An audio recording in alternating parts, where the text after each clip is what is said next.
Don't tell me. So, you guys might be wondering, what are they doing? They're baking fish. And I love fish. I love eating my own mankind. You might say I'm cannibal, but no, I'm not. They're different type of fish. Oh yeah, if you're wondering why I call myself cannibal, because I am a fish. I'm a son of Aquaman. Aquaman is a fish. Well, you can sleep on it. Yeah, you can sleep on it. While sleeping, you can swing. So SS, swing and sleep. And you can actually just, if you just want to chill, you can do that here. Just sleep or sit. You don't really need your phone. I mean, you only need your phone for lighting. But if you have a lamp, you don't really need your phone, I guess. Because it's fun here. It's nature. It's nature, baby. Nothing to do with your phone. So, I'm hammocking right now, as you guys know. It's really good here. And there is a campfire over there. And I'm waiting for them to cook. I said hammocking before, but I never mentioned about my dad.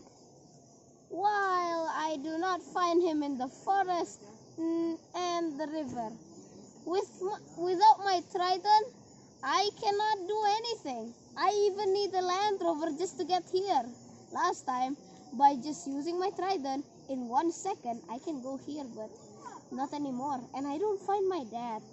And I'm not so sure my dad is in the forest or in the river, because the river is rising up right now.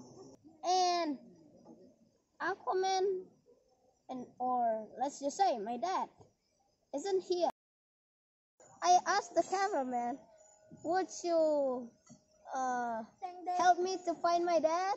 And now here it is. And he's filming me, and he's at the back was like, haha, haha, tell about all your expression. So, yeah, where are you, Dad?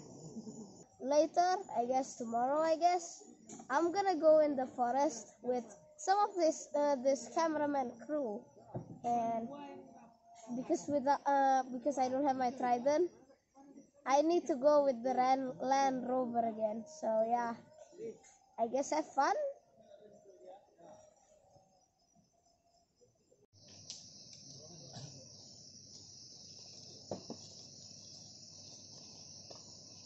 Cuman dia yang bisa bersosialisasi gitu ya. Misalkan kayak tadi kancil, monyet.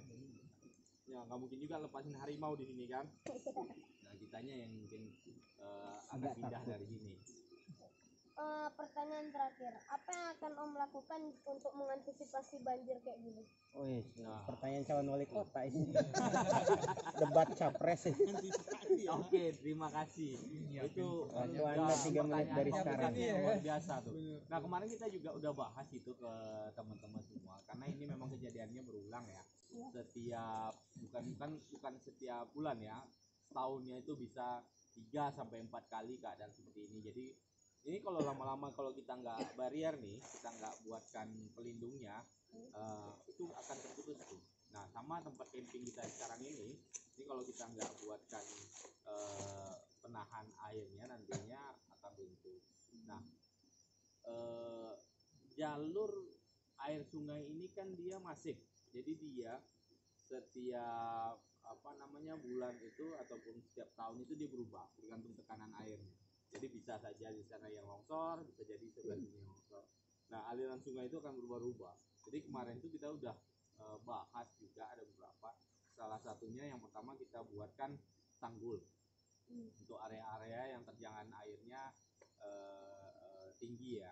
Mulai tanggulnya itu bisa berupa permanen, bisa juga dari tanaman rambat atau tanaman hidup yang bisa menahan air, bisa menahan tanah. Itu yang pertama. Yang kedua, dia yang masif, yaitu bisa berupa kita buat bendungan. Jadi kita bisa buat bendungan di atas sama bendungan di bawah. Nah, ada dua alternatif. Tapi untuk alternatif yang kedua itu mungkin biayanya tinggi ya. Mungkin belum bisa dengan keadaan sekarang kita kerjakan. Budgetnya mahal. Ya, bisa bilang. Jadi mulai dari sekarang mungkin kita bisa menanggulanginya dengan skala kecil dulu, menanami tanaman. Nah, seharusnya sih di pinggiran sungai itu tidak ada tanaman produktif ya.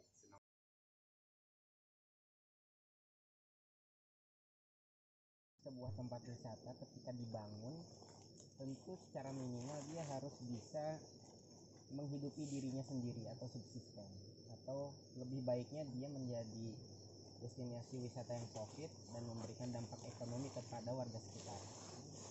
Itu poin dasarnya. Nah, bagaimana agar destinasi wisata ini bisa mendatangkan traffic dan mendatangkan nilai ekonomi bagi warga sekitar? Kalau kita berkaca kepada destinasi-destinasi wisata yang sukses, itu ada beberapa hal yang mereka miliki dan hanya di tempat itu. Yang pertama, dan ini juga yang belum saya lihat dari presentasi Om Rizky tadi, iconic building. Pelajari sosial culture-nya, apa yang kira-kira yang ketika ini dibangun memiliki pesan yang kuat kemudian dipersonifikasikan ke dalam sebuah bentuk bangunan. Yang pertama poinnya itu, kita harus punya iconic building. Dan ketika ada iconic building, seolah-olah belum pernah ke Kampar kalau belum ke Imbo Putui. Yang kedua, iconic activity.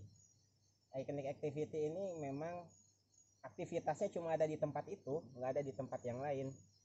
Dan cuma satu-satunya, bisa jadi ada beberapa, tapi cuma yang di situ itu yang paling oke gitu. Iconic building, iconic activity, iconic kuliner, karena orang ini pasti makan. Nah, tiga hal inilah yang memang perlu kita pikirkan secara mendalam, bahkan kalau perlu, karena tiga hal ini sangat penting untuk mensukseskan sebuah destinasi wisata. Memang perlu riset secara culture dan sosial, sehingga ketika tiga hal ini disepakati sebagai iconic building, activity, dan kuliner, itu menyampaikan sebuah pesan dan getar jiwa yang akan tersampaikan kepada para pengunjung. Oh wait, oh yeah, if you guys are wondering what am I doing here, I'm drinking a coffee. Yes, fish needs coffee. No, it's only me. I just love coffee. This is the best coffee I've ever had.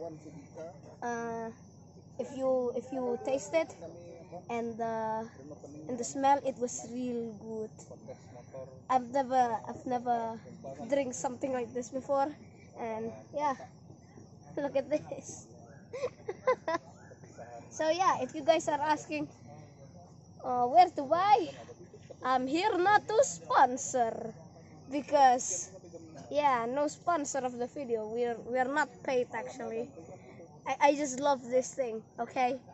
I just love it. Kita hari ini mau nyeduh di hutan larangan Imbo Putui, menikmatin kopi lokal dengan suasana lokal yang adem, asri. Oke, saya punya beberapa pertanyaan. Oke. Kita bawa kopi yang pertama nih dari Bunga Raya Siak. Ini dari Riau. Oh ini Ya, original ya? ini original. Riau. Aromanya. Iya. Yang Menyengat. kedua kita bawa yang specialty itu gayo. Yang suka asam-asam kasih gayo nanti. Kameramennya suka asam-asam ini. Iya, kameramennya. Atau kameramennya yang asam. Kayaknya. Yang ketiga kita punya nih dari Sago. Kebetulan kemarin teman baru pulang dari Sago nih mau kita cupping rame-rame. Dia agak beda ya? Oh, agak beda. Agak beda. Kalau Dia ini kayak blend. sama-sama tapi dia beda gitu. Blend 50-50 nih, Arabica Sago sama Robusta Sago. Kita lagi panasin air, nanti kita pakai metode V60 sama Aeropress. Yang suka kopi kental pakai Aeropress, nanti yang filter kita pakai V60. Tapi di sini nggak ada kopi susu. Kita jualnya kita servingnya kopi hitam. Ntar saya coba juga lah ya. Boleh dong. Oh ya Om, ini apa sih?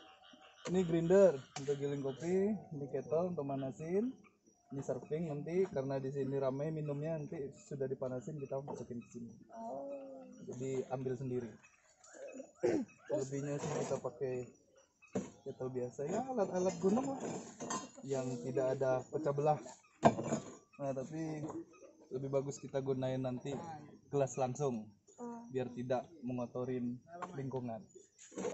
Jadi minum kopi lokal, petani sejahtera, alam terjaga.